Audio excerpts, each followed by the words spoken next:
ನಮಸ್ಕಾರ, ನೀವು ನೋಡ್ತಾ ಇದ್ದೀರಾ ಶ್ರೀ ಮಾರಿಕಾಂಬಾ ಡಿಜಿಟಲ್ ಟಿವಿ. ನಾನು ಸೃಷ್ಟಿ ನಾಯ್ಕ್.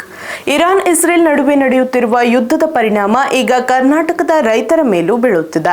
ಹಾವೇರಿ ಜಿಲ್ಲೆಯ ಸವಣೂರು ಭಾಗದಲ್ಲಿ ಅರಬ್ ರಾಷ್ಟ್ರಗಳಿಗೆ ರಫ್ತಾಗುತ್ತಿದ್ದ ವೀಳ್ಯದೆಲೆ ಸೇರಿದಂತೆ ಹಲವು ಬೆಳೆಗಳ ವ್ಯಾಪಾರಕ್ಕೆ ಭಾರಿ ಹೊಡೆತ ಬಿದ್ದಿದೆ.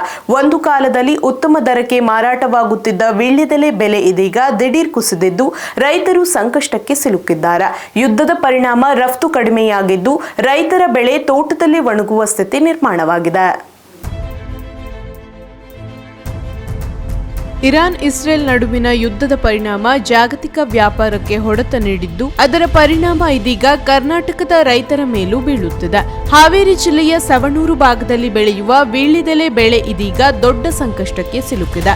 ಸವಣೂರು ಭಾಗದಲ್ಲಿ ಬೆಳೆಯುವ ವೀಳ್ಯದೆಲೆ, ಅಂಬಾಡಿ ಎಲೆ, ಕರಿ ಎಲೆ ಹಾಗೂ ಕಲ್ಕತ್ತಾ ಎಲೆಗಳು ಅರಬ್ ರಾಷ್ಟ್ರಗಳಿಗೆ ದೊಡ್ಡ ಪ್ರಮಾಣದಲ್ಲಿ ರಫ್ತಾಗುತ್ತಿತ್ತು. ಈ ಎಲೆಗಳನ್ನು ಅಲ್ಲಿ ಪಾನ್ ಬೀಡ ಅಂಗಡಿಗಳಿಗೆ ಹಾಗೂ ಮದುವೆ ಸಮಾರಂಭಗಳಿಗೆ ಬಳಸಲಾಗುತ್ತದೆ. ಆದರೆ ಈಗ ಯುದ್ಧದ ಹಿನ್ನೆಲೆ ಅಂತಾರಾಷ್ಟ್ರೀಯ ವ್ಯಾಪಾರಕ್ಕೆ ಅಡಚಣೆ ಉಂಟಾಗಿ ರಫ್ತು ಪ್ರಮಾಣ ಕಡಿಮೆಯಾಗಿದೆ. ಇದರ ಪರಿಣಾಮವಾಗಿ ವೀಳ್ಯದೆಲೆ ದರದಲ್ಲಿ ದಿಢೀರ್ ಕುಸಿತ ಕಂಡುಬಂದಿದೆ.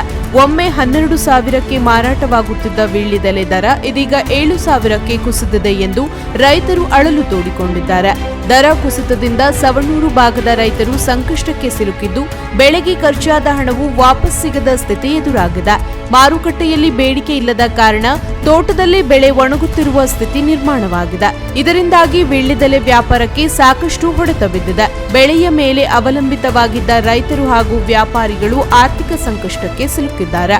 ಒಟ್ಟಿನಲ್ಲಿ ಅಂತಾರಾಷ್ಟ್ರೀಯ ಯುದ್ಧದ ಪರಿಣಾಮ ಸಣ್ಣ ರೈತರ ಬದುಕಿನ ಮೇಲೂ ಪರಿಣಾಮ ಬೀರುತ್ತಿರುವುದು ಸ್ಪಷ್ಟವಾಗಿದೆ. ಸರ್ಕಾರದಿಂದ ಸಹಾಯ ಮತ್ತು ಬೆಲೆ ಇಳಿಕೆ ವಿಚಾರವಾಗಿ ಕ್ರಮ ಕೈಗೊಳ್ಳಬೇಕೆಂದು ರೈತರು ಆಗ್ರಹಿಸಿದ್ದಾರೆ.